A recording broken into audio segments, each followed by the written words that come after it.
Hi everyone, this is Robert. Welcome to The Well-Told Tale. Every week we bring you the finest science fiction and fantasy stories ever written.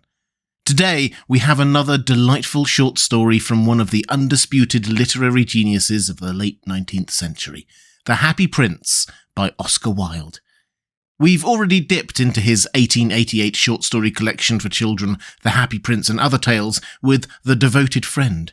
But here we have the title story itself.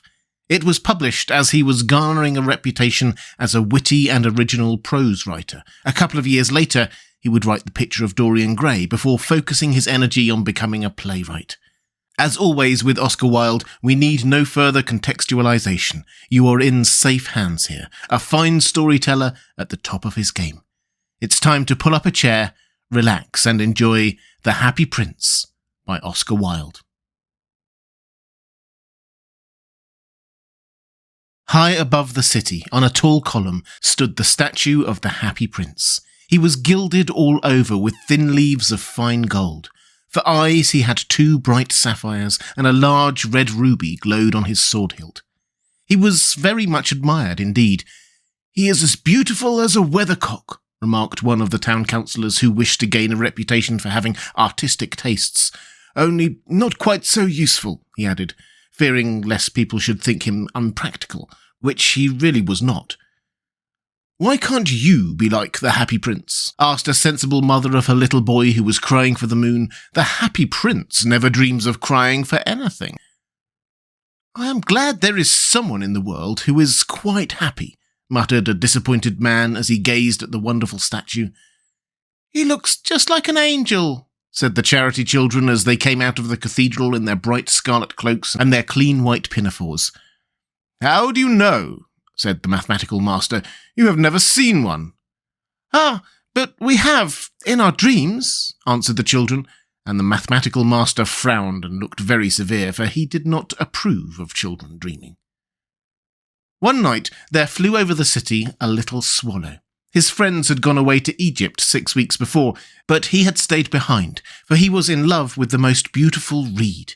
He had met her early in the spring as he was flying down the river after a big yellow moth, and had been so attracted by her slender waist that he had stopped to talk to her. "Shall I love you?" said the swallow, who liked to come to the point at once, and the reed made him a low bow. So he flew round and round her, touching the water with his wings and making silver ripples. This was his courtship, and it lasted all through the summer. "It is a ridiculous attachment," twittered the other swallows. "She has no money and far too many relations." And indeed, the river was quite full of reeds. Then, when the autumn came, they all flew away. After they had gone, he felt lonely and began to tire of his lady-love. "She has no conversation," he said, "and I'm afraid that she is a coquette, for she is always flirting with the wind." And certainly, whenever the wind blew, the reed made the most graceful curtsies. "I admit that she is domestic," he continued, "but I love travelling, and my wife, consequently, should love travelling also."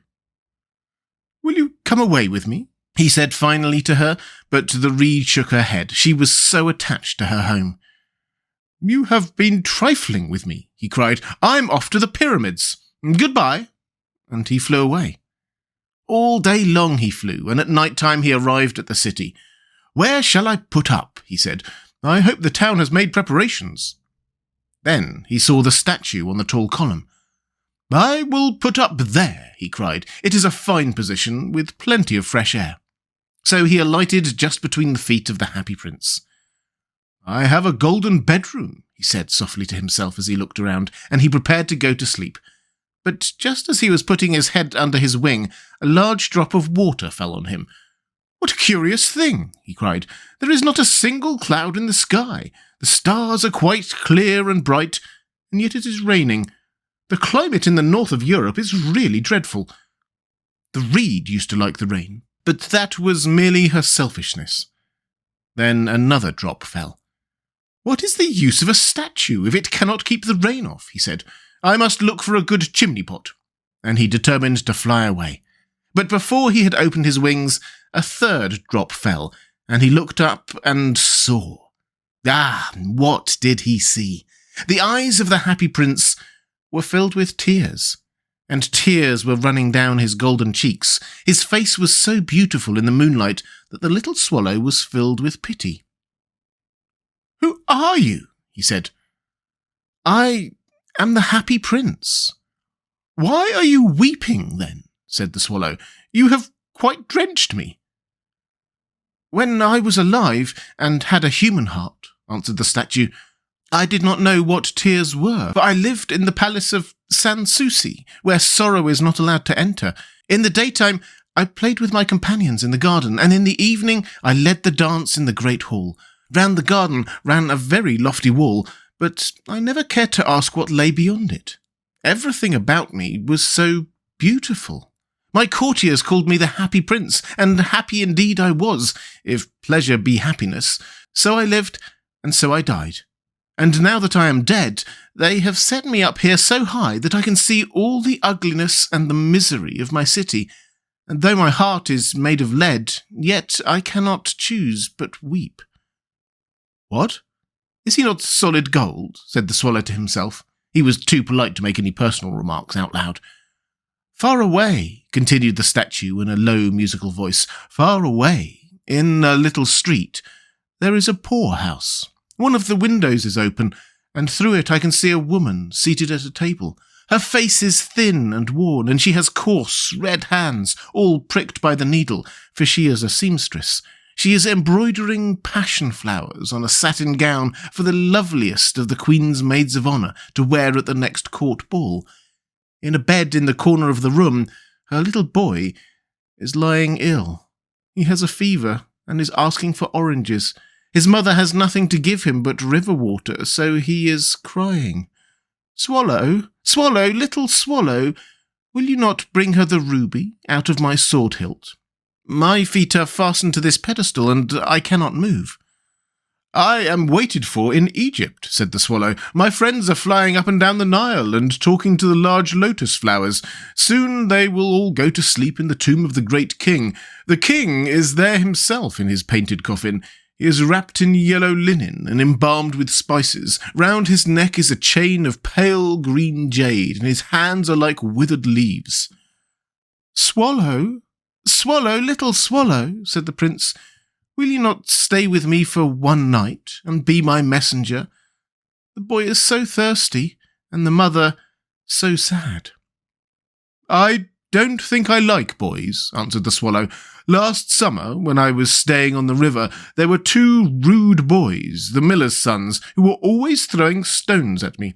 They never hit me, of course. We swallows fly far too well for that, and besides, I come of a family famous for its agility, but still, it was a mark of disrespect." But the happy prince looked so sad that the little swallow was sorry. "It is very cold here," he said, "but I will stay with you one night, and be your messenger." "Thank you, little swallow," said the prince. So the swallow picked out the great ruby from the prince's sword and flew away with it in his beak over the roofs of the town. He passed by the cathedral tower, where the white marble angels were sculptured. He passed by the palace and heard the sound of dancing. A beautiful girl came out on the balcony with her lover. "How wonderful the stars are," he said to her, "and how wonderful is the power of love." "I hope my dress will be ready in time for the state ball," she answered. "I have ordered passion flowers to be embroidered on it, but the seamstresses are so lazy." He passed over the river and saw the lanterns hanging on the masts of the ships. He passed over the ghetto and saw the old Jews bargaining with each other and weighing out money in copper scales. At last he came to the poorhouse and looked in. The boy was tossing feverishly in his bed, and the mother had fallen asleep, she was so tired. In he hopped and laid the great ruby on the table beside the woman's thimble. Then he gently flew around the bed, fanning the boy's forehead with his wings.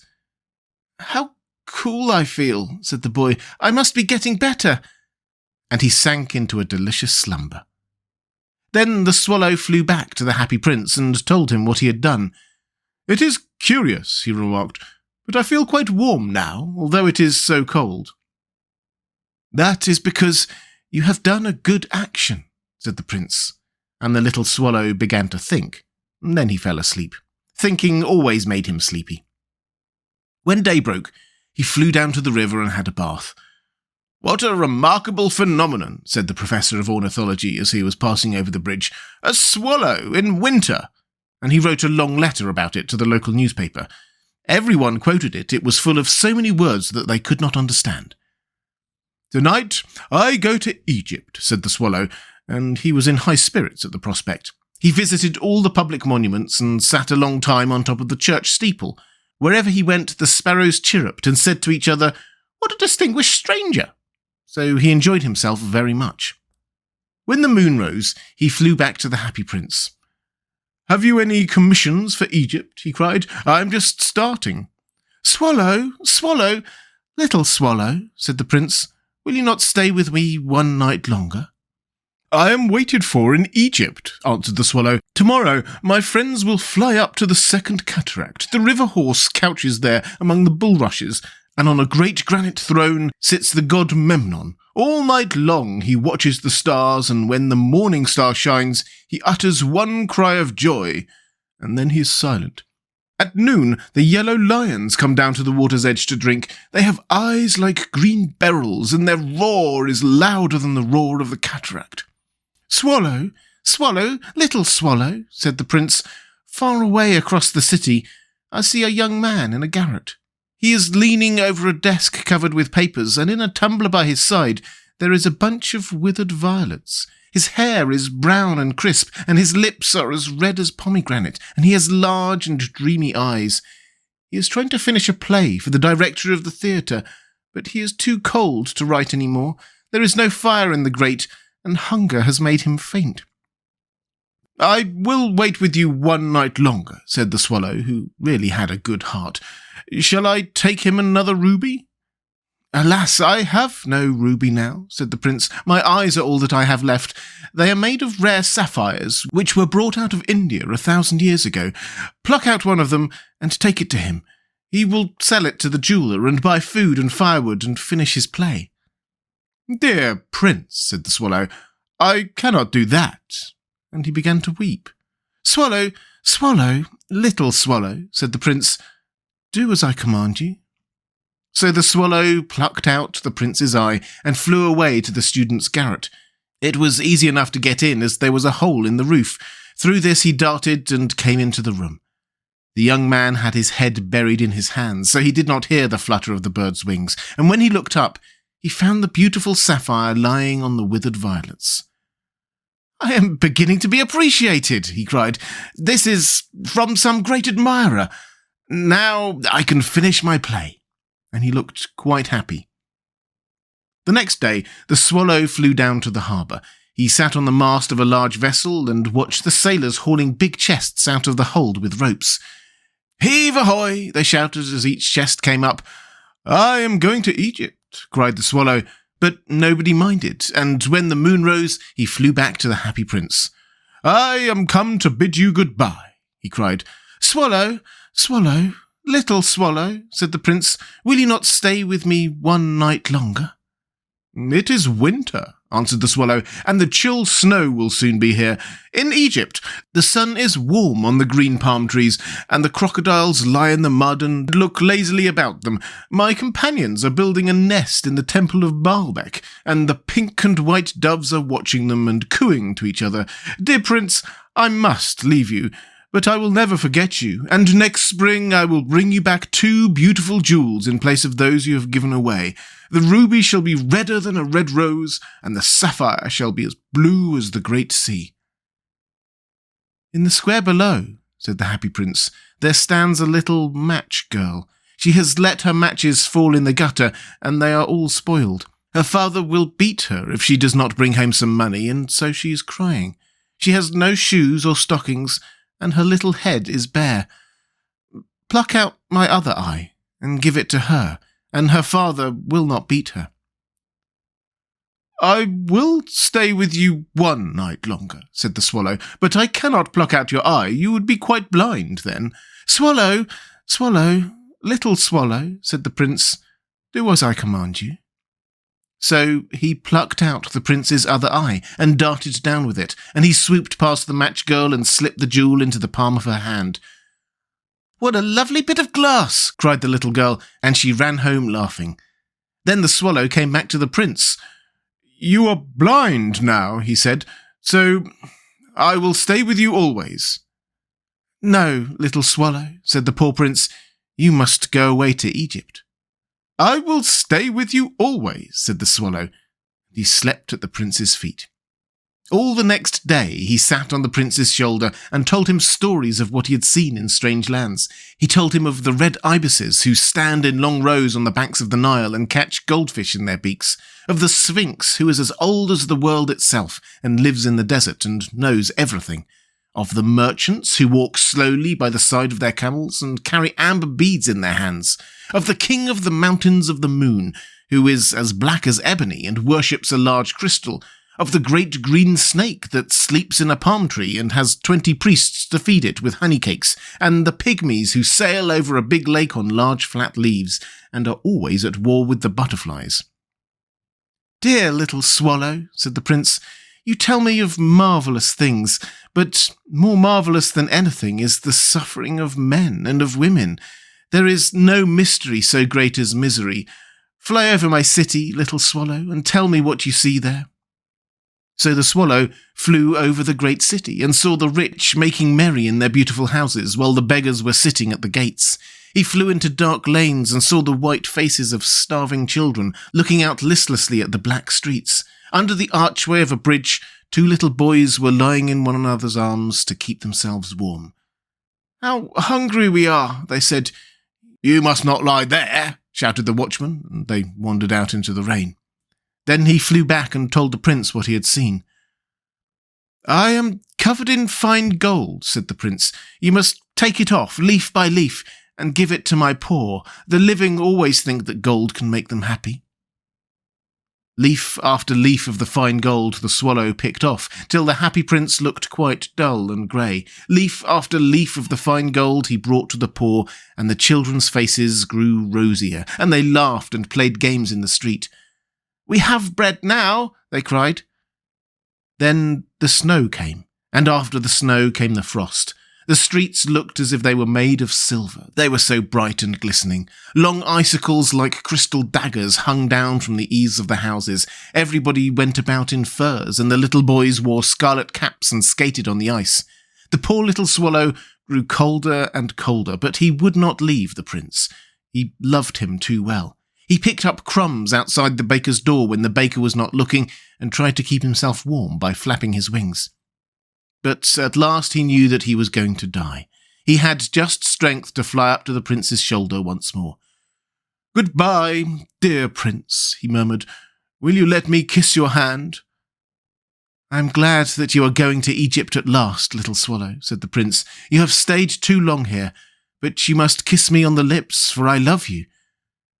"It's not to Egypt that I'm going," said the swallow. "I'm going to the house of death. Death is the brother of sleep, is he not?" And he kissed the happy prince on the lips and fell down dead at his feet. At that moment, a curious crack sounded inside the statue as if something had broken. The fact is that the leaden heart had snapped right in two.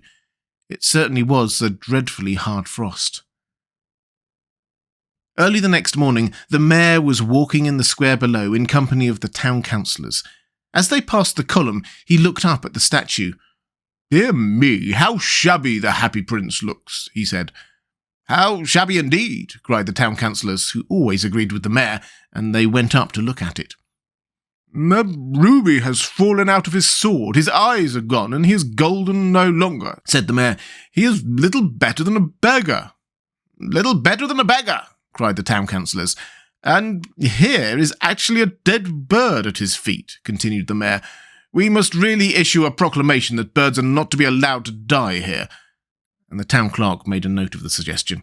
So they pulled down the statue of the happy prince. "As he is no longer beautiful, he is no longer useful," said the art professor in the university.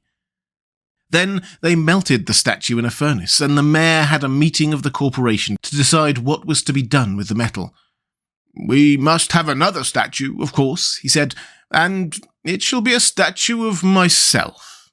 "Of myself," said each of the town councillors, and they quarrelled. When I last heard of them, they were quarrelling still." "What a strange thing," said the overseer of the workmen at the foundry. "This broken lead heart will not melt in the furnace. We must throw it away." So they threw it on a dust heap where the dead swallow was also lying. "Bring me the two most precious things in the city," said God to one of his angels, and the angel brought him the leaden heart and the dead bird. "You have rightly chosen," said God, "for in my garden of paradise this little bird shall sing for evermore, and in my city of gold the happy prince shall praise me."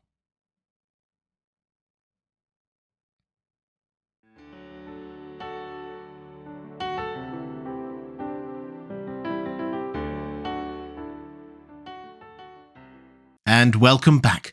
I hope you enjoyed The Happy Prince. I'm committed to keeping the well-told tale free, making great stories accessible for everyone. If you would like to be a part of this and support the well-told tale, the best way to do that is on Patreon, at patreon.com/thewelltoldtale. There's a link in the description. I'll be back next time with perhaps Franz Kafka's greatest story. I hope you can join me.